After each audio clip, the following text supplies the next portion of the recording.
Okay, so we are talking about building a planar bench tonight. So I got an idea. Now I have some rollers.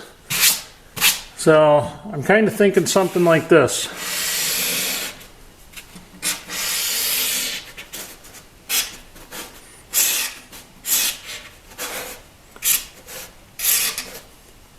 Real simple.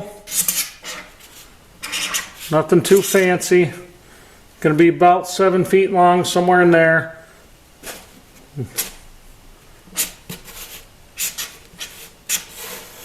Maybe 8 feet. We'll see how much. I drug like a 17.5 foot long 4x6 up the stairs.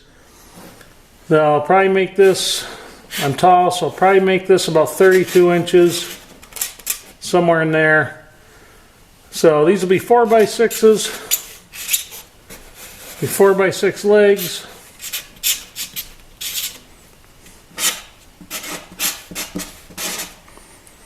We will do some 2x4 braces.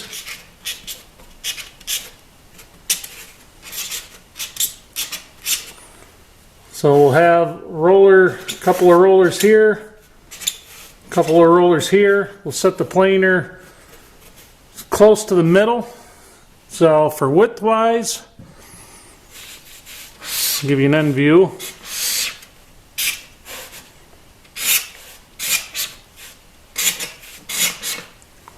Something like that, nothing too major. Probably a pair of braces. I'm not going to put any stretches on that, or stretchers on that, because it makes it real hard to sweep out from under it, and the planer is going to generate probably more dust than anything else in the shop. I'm not sure what I'm going to do on the ends yet, if I'm actually going to close it off or not. But it's kind of the idea. So a top view.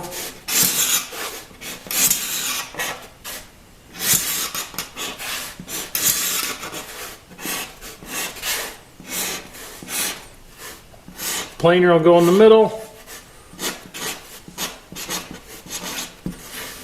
We'll have our rollers right through here, a couple on each end. Something kind of like that, guys. So that's kind of the thought. So I don't know how far we're going to get tonight on it, but we'll see. We might be able to at least get the rough stock, cut the length, maybe start planing a little bit. Oh, and did I mention? I mentioned that it will be mortise and tenon, of course. Now, that's what we're looking at, guys. Let's see what happens. Maybe we can make some kind of progress. I know I need a little break from insulating to do something. Alright, so this piece right here is what we're going to make our top out of. This is almost 18 feet long, believe it or not. She fit right up the stairs very nicely. Yes, it was a little heavy to get up there. This kind of brings back memories, I'll tell you that. Sorry if I'm shaking the camera, guys. Yeah, this thing's been milled this piece has been milled for almost 3 years, and she's still heavy. So the reason I'm not going with the full 8 feet, one reason is this is what I have left over to work with. And I would be able to go the full 8 feet, but let me take you down to the other end and I'll show you why this piece didn't get used in the frame. Okay. So obviously we have some bad spots here. You can actually see where carpenter ants have gotten into this thing, and they kind of made a mess on this end. This piece, if I remember right, when I milled this log, this piece was right down near the bottom, would have been near the trunk. This is where the butt swell was. A lot of times when you see carpenter ants start to get into a tree, they'll work their way up from the ground. I mean, naturally, that's just the way it is. But for what we're using this for, we'll cut this piece off right here. We'll make it as long as we possibly can. We'll cut this piece off. I'll cut it into sections. We'll use it for firewood and help keep us warm. Nothing going to waste, right? So that's what we're going to do. We're going to work on getting our rough stock cut to length tonight and trying to get most of our pieces at least ready to start planing down, because I kind of want this to look nice. I built enough temporary stuff. I want this to look nice. You guys remember Big Bertha? Got our super saw squatch here. Boy, I haven't broken this out in a while. Feels kind of good. I'm even putting earplugs in, folks, after I dropped my really nice Bluetooth headphones, noise canceling headphones, and busted them. I'm stuck using regular old earplugs. That's no fun. So anyway, like I said, we're going to set this thing down, get it nice and square. One thing I do want to check, because I am doing mortises and tenons, and just out of curiosity to see how well I did milling, because this is one of the early things I milled when I first got my my sawmill. That's right on the money there. Pretty low right on the money there. That's pretty cool. Certainly not on the money there. Not even close. Oh yeah, not even close. So that bottom's way out, but we'll plane that side down first, get it square. Gonna try to go for 4 sides perfectly square here. I don't know how well we're gonna do with that, but we're gonna give it a shot. Now this saw, the blade on it's so damn big, it does not like you getting off that line one bit.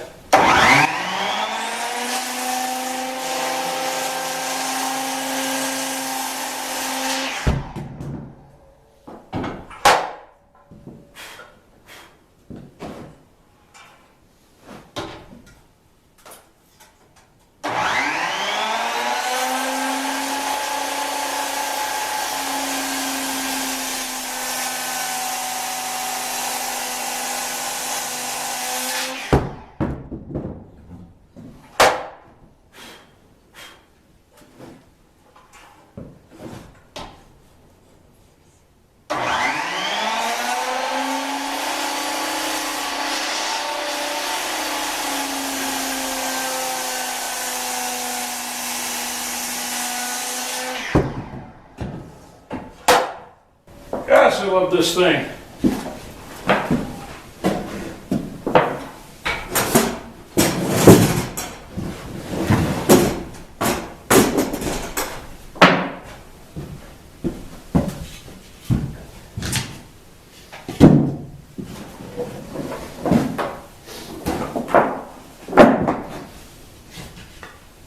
Now you guys could see big reason why we couldn't use this. Nice bit of rot right there, and it goes right on the end of this. It goes just this little corner right here, and it kind of travels right back in there just a little bit. There is some on the outside up here, so when we cut that off, we'll have to see how it looks, see how far down it goes.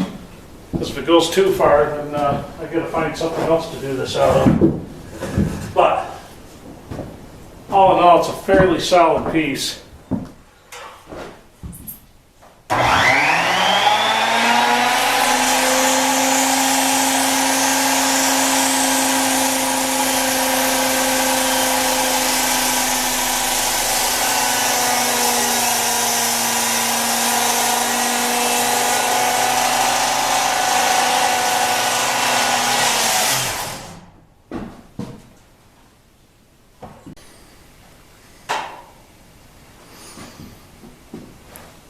Okay, let's see if we can get some legs cut. We're going to need 4 legs. I kind of like this workbench height right here for work. It's actually just about right. That's like 35, somewhere in there. Being tall, it kind of makes things a little nicer for me. having a little bit of a higher workbench, then I'm not bent over much. I've never been able to use a wood splitter very much because of that. Never been any fun.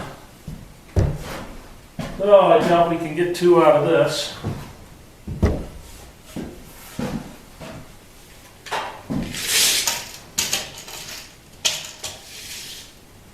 Oh, almost. But almost only counts in horseshoes and hand grenades. So again, I'm cutting these a little bit longer because I'm going to want to get the planar marks out of them. Oh, what did I do with that now?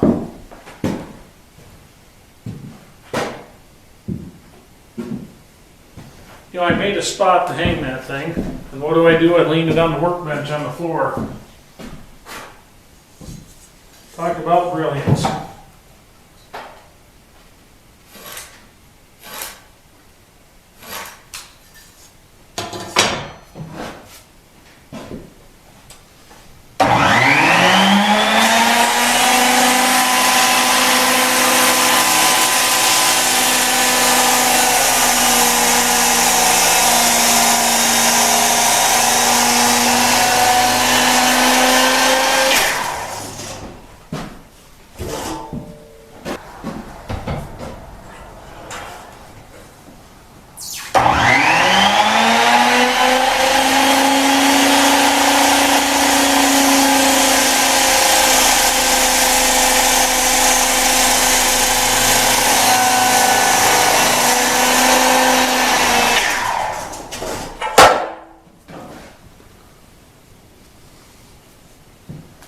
So you guys remember how much we preached boxing heartwood during the course of the timber frame build when you're milling your own timbers? This is a really good example of why you do that. As you can see right there, the heartwood's actually separating from the sapwood. So what happens is, if that's on the outside of a timber, you know, kind of multiply that in size. If that's on the outside, now it's not so loose I can pop it off by hand, but over time that thing's going to separate on there. That's why you box the heartwood, because when you box the heartwood, you may get a crack in this and it'll kind of stop at the heartwood. It won't go all the way through. But if you have that heartwood on an outside corner or something like that, real good chance you can have some, you have stuff like that happen. So we don't want that. But anyway, our legs are cut, our top is cut. Let me see if I can show you guys kind of what we're doing here. I know we kind of drew a rough sketch, nothing real fancy, but kind of give you an idea of what's going on here. I've probably found a pound worth of screws on the floor as I've been cleaning up. It's like hitting the lottery around here.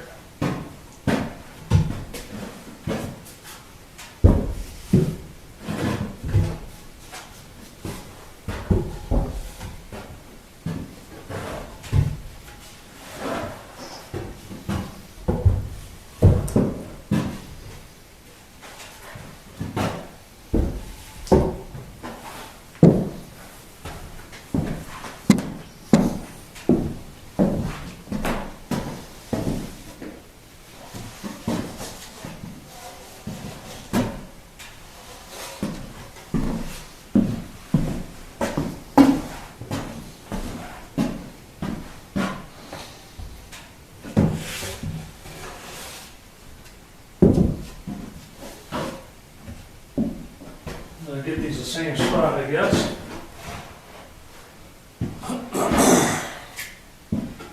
Alrighty. So I have a few of these rollers given to me by a friend. They're industrial rollers. And I've had them for probably 5 or 6 years out in the pit of despair. I've always thought to myself, what are you going to do with those things? They'd be really handy for something. And like I said, I know this is wicked overkill, but overkill's good for you.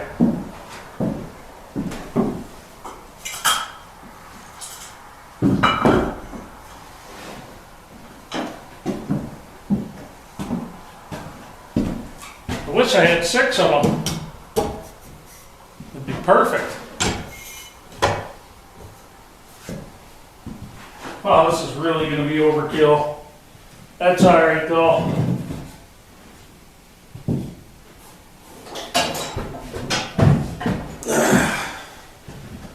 Boy, nothing gets lighter around here.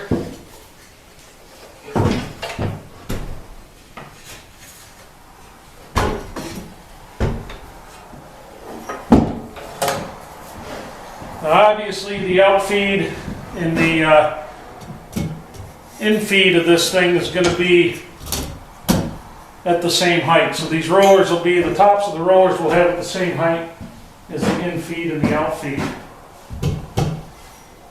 So the whole idea here, I get these the same height, and I don't care if the planer sits a little bit below this, but what we're going to do, we're going to notch out for these to sit down inside, because they just have to sit there.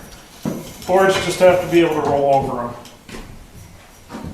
And I'm thinking that'll make a really nice planer stand, a really ridiculously beefy planer stand.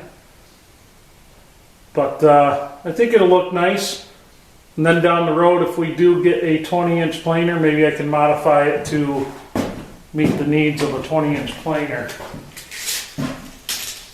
These rollers are right at 20 inches. Well, that one's a little longer. How does that work? Oh, different rollers here.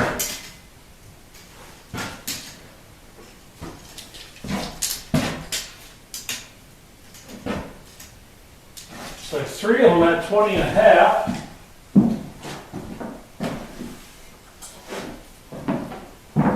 And one of them at 20. Let's see what this one is.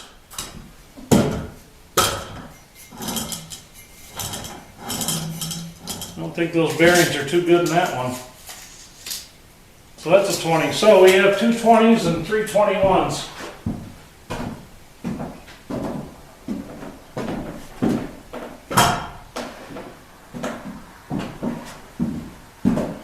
But anyway, that's the idea.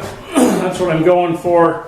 We'll probably, sure we'll put a piece across here. I'm not sure though. I'm still going to think on that. I'll sleep on that tonight and see what we think about that. But now these aren't going to be true 4x6s by the time we get done planing and all that. They'll get planed down quite a bit, but it's still going to be pretty. This damn thing will be beefy.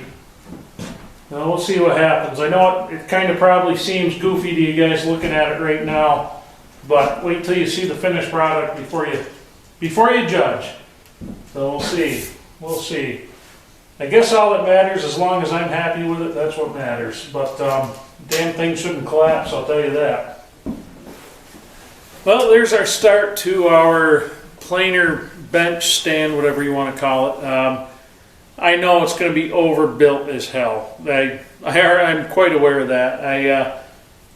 I've just had a wicked urge to cut some joinery, to be quite honest with you. I've been fighting that urge to get other things done, but the urge is just strong enough. I just have to do it. And I had some of those 4x6s kicking around, so I said, what the hell, we'll make it out of that. We're going to do a caster setup on it. I think you guys will like. Should be. We'll see how well it works. It should be kind of interesting. I've kind of got to work the design out a little bit. Basically, I want to be able to push a pedal down, have the casters lift up, but I have some ideas for that. I could just get the ones that lock, but I want this thing to make positive connection to the floor when I'm running it. I don't want any lockable casters wobbling on me when I'm running the planer. And most of the we're going to set just about everything up except for probably the radial arm saw on casters of some type so that we can move it around, because like I said, it's a big spot right now, but by the time we start getting tools in here, it's going to start shrinking down really quickly. We're not sure exactly yet what's going to be the best workflow. Every shop's a little different. Every woodworker's a little bit different. I mean, I'm used to pulling a tool out, using it a little bit, putting it back, pulling the next one out. That's the symptom you have of a small shop, is when you can't have anything really set up, and it gets, oh, it just irritates you after quite a while. I had quite a few questions on dust collection for the shop because I forgot to mention that when we were doing the walk around last night in the last video. And I do plan on doing a dust collection system. I plan on having it come from down below because I really want this finished off nice, you know what I mean? I kind of want it nice when I'm done up here, and I don't want a bunch of ductwork running up around the ceiling. Plus, I think gravity, I like the idea of gravity aiding that dust collection. The other question I had tonight, and I have to respond in the comments section because I've been kind of out here putzing around all day long. I didn't do a lot of filming today just because it's kind of boring stuff, nothing you're going to want to see anyway. But I had a question. Gentleman asked, why did I put a shop on the second floor of this building? It seems I have an awful lot of land. A few reasons for that. I could only afford to build one building. The other reason for that is to get an electrical entrance anywhere else away from the house is quite costly, and I can get the power right out of the house. The other part of that is I wanted my shop close to the house. Now this building has to be, for the different things I do, it has to be a multi-purpose building. I have tractors to rebuild. I mean, that little tractor you guys see me feeding my cows with, I rebuilt that engine in my driveway one November. And I tell you what, I don't ever want to do that again. That was a nightmare. Good thing it worked. But the haying equipment, stuff like that, I find myself working on it out in the yard all the time. So you drop a nut in the grass and you can't find the damn thing. It just gets to be a real pain to do that kind of thing outside. Mechanic work really wasn't made to be done in your driveway or out in your yard or out in the hay field, you know. Unfortunately, sometimes we just have to. But that, and I want my blacksmith and metalworking stuff down below also on a concrete floor. So to be completely honest with you, it's a lot cheaper for me to build a two-story building than it would be to build two separate buildings that are single-story. Now, if I had spread this out more, my property taxes would go up quite a bit. As it is, they're probably going to go up pretty good. This is an ag building, but around here in this town, that will only get me out of the taxes on it for 10 years. And then after that, they're going to jump my taxes here. They're going to jump it pretty well. But hopefully the tax assessor doesn't realize that I could see the river out the back window of the barn, because believe it or not, if you could see water from any point in your property, oh, they'd love to just add some more on. It's ridiculous. Welcome to New York State, land of the communist tax bastards, but I guess it is what it is. So anyway, hope you guys enjoyed it. Tomorrow, hopefully we can get back out here, start planing that stuff down, get a little bit more of a plan. Hopefully I can, hopefully with the sizes and everything, we can make it look good, because that planer is going to look like a mouse on an elephant's back by the time that thing's done. But hopefully we can make it look nice and make it look like it belongs. So anyway, have a good evening, everybody. I'll catch you on the next one.